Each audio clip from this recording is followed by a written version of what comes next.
every dirty to life. It's a life-flowing river. Let it flow right here, right now. And as the river flows, it begins to bring everything dead to life. It's a life-giving river. Let it flow right here, right now. Come on, lift up your voice. Hey, out of my belly.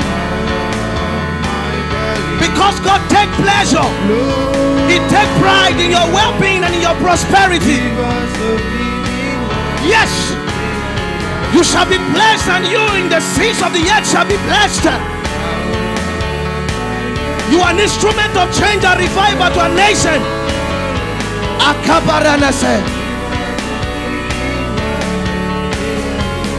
Because our God reigns. Kadosh, Father, you reign. You wait.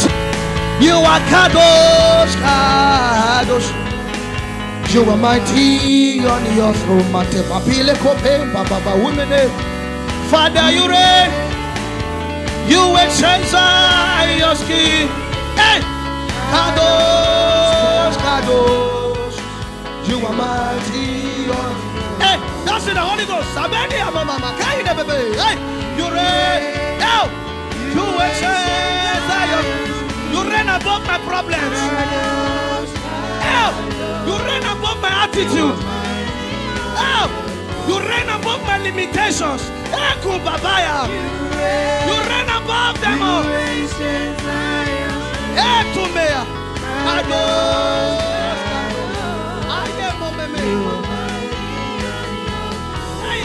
Father, you are mighty on your throne. You are mighty.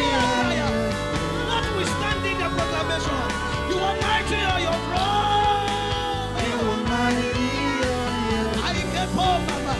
You are mighty, mighty, mighty, mighty, mighty, Lord. You are mighty on your throne.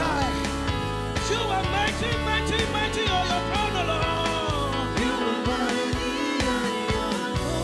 Waymaker, miracle worker, promise keeper, light in the darkness. My God, who you are. Hey, we call you Waymaker. Waymaker, miracle worker. You are. Hey, light in the darkness. Nobody will ever me. That is who you are. That is who you are, Waymaker. Waymaker, miracle worker.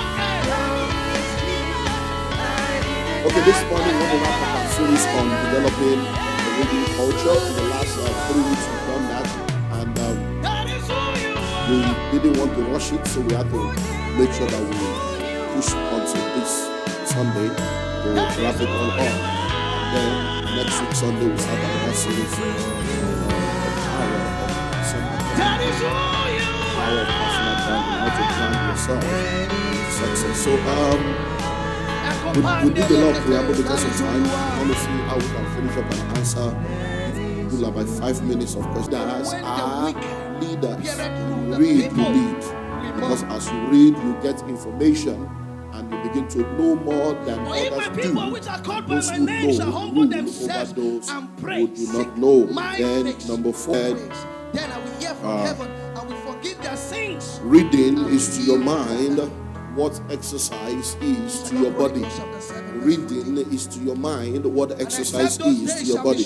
So the same way you exercise your body, you need to exercise your mind. And once you read into greatness. And then number 5, he said reading the number of books commensurate to your age in any area where you wish to be successful is a secret weapon. So if you want to be successful in any area, you need to read the number of books commensurate to your age in that place. If you want to succeed in finance, at 32 years old, you need to read like 32 books on finances. You want to succeed in relationship, you're 24 years old, you need to read about 24 books on relationship. This will help equip you and load you with information that will help you in your choices and your decisions and put you in a better pedestal to be able to succeed. Then last week we looked at 6 reasons why you should develop a reading culture. 6 reasons. Number 1 is the pathway to greatness. You want to be great, read.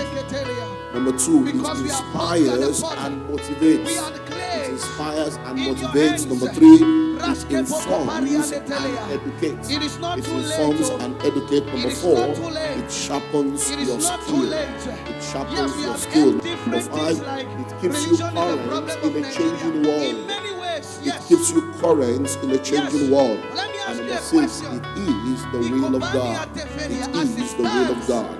And that's where we wrap up last. So today, in the final part, we want to look at 7 vital tips to help you develop a reading culture. 7 vital tips that will help you in the development of a reading culture. Number 1, analyze your reading. Analyze your reading. You need to spend time to evaluate yourself and rate yourself in the reading culture scale. The Bible says, examine yourself whether you are still in the faith. Self-examination is one of the key to consistent progress in life.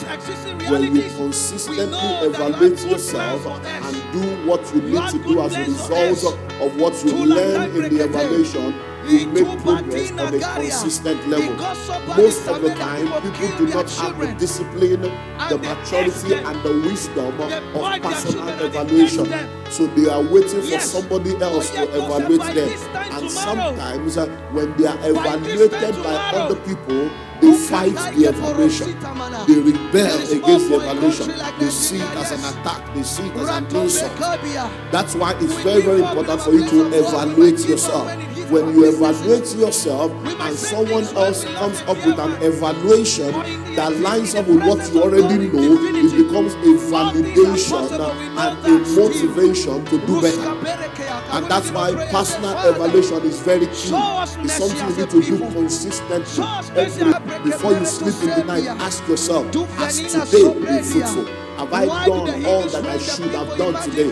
Because procrastination is a stealer of destiny. So you need to evaluate yourself. You have only one life to live, and you cannot read everything that is available in this world. You've got to sit down. That's where it starts. Analyze your reading. Am I really a reader? Am I really doing what I'm supposed to do? When we look at it from 1 to 10, on what scale, how can I rate myself? Not somebody rating me now. How can I rate myself in the reading culture scale?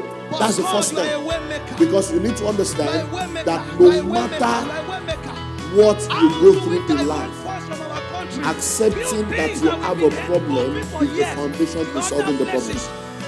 If you don't accept that there is an issue that requires help, if you don't accept that there is an area that needs grace, it's not going to happen. Even God cannot force you. He has allowed you to use your will to decide whether you want to obey or not, whether you want to be good or not, whether you want to be blessed or not. So you've got to do that. That's the first thing. Number 2, time for reading. The major excuse of people is, show us your mercy. I don't have time. Show us your mercy. I don't have time. Listen and listen well. You have time. You have as a people, as a church, as a nation, Lord, show us your mercy. You have just not created time show for us reading. your mercy. You say you don't have time, show us your mercy. but everything you do within the time frame that's available to you, there are things that you created time for. So if you create time for reading, the time for reading is short. And all you need to do is to sit down and do number 1 inside number 2. Evaluate your time in order to create time. So look at your daily activities. You wake up in the morning, you go through your process of preparing to go to work or go to your business, or get yourself ready, you go through the spiritual exercise. If you do it in the morning, some do morning devotion, some do evening devotion, depending on what works for you. So if you have done that, then you go to work. Question: if you have to go to work with public transportation, that means you're going to sit in the bus, sit in the car, sit in the taxi, sit in the BRT for between 30 minutes to 90 minutes or thereabout in the morning. So what do you do when you are inside that BRT? That's 1 hour available for you to read. But if you don't create that time, you will be inside there and then nothing. I will say, oh, Pastor, but you know there's so much noise. Then go into audiobooks and put your AirPod or your earphone and then just be listening to the book. peace. So you don't have to read it. You can, technology has changed that. So you can't say there's noise. No, you can shut yourself out of what's happening around you and focus on what will help your destiny. So you got to create time. And I've told you about the toilet place, the toilet miracle. Everybody goes to the toilet. Hello, that's a good time to read. So whether you are doing major or minor, whether it's 5 minutes or 10 minutes, you'll be amazed. So have the book ready, so as you are in the toilet, you read. If it's 3 pages, you can read. You can decide to say, okay, before I sleep every night, I will read 5 pages. Or I will read 1 chapter. So you have to create the time. You have to. If you don't, it won't work. It won't. Every book has 24 hours. Whether you are big or small, male or female, fat or slim, light or dark, everybody has 24 hours. So the question is, how come the same 24 hours you have, others are using it to move forward, you are using it to explain and complain? So create time. You can't have time for anything except to create the time for it. And every serious-minded individual must read at least 1 book per month. At least what? 1 book per month. So if you don't do 1 book a month, I don't consider it to be a serious person.